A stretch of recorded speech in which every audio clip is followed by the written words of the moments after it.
Introduction. Hello friends, I am back and have brought some things for you to see. Look at these things. All these are solids. Today we will learn about solids and its shapes.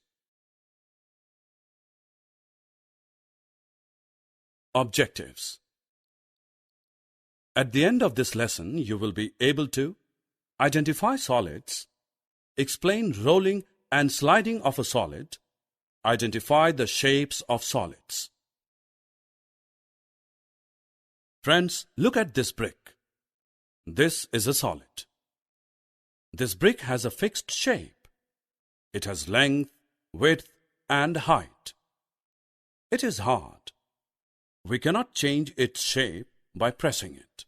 Thus, we can say a solid has definite shape and size and cannot be pressed easily.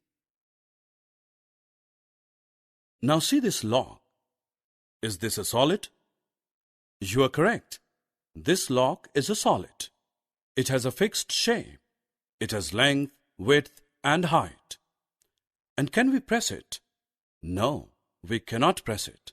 It is hard. Do you know that we can roll and slide solids? Come, let us see. We can roll the round solids. We need to move the solids which are not round. Solids are of different shapes.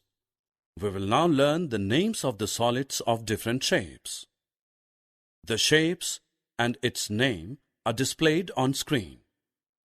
Circle, cone, cylinder, and cube.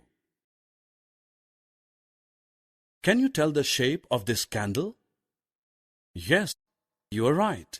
It is cylindrical in shape. Summary. Let us summarize what we have learnt. Objects that have definite shape are solids. Solids can roll and slide. Solids are of different shapes: circle, cone, cylinder, and cube.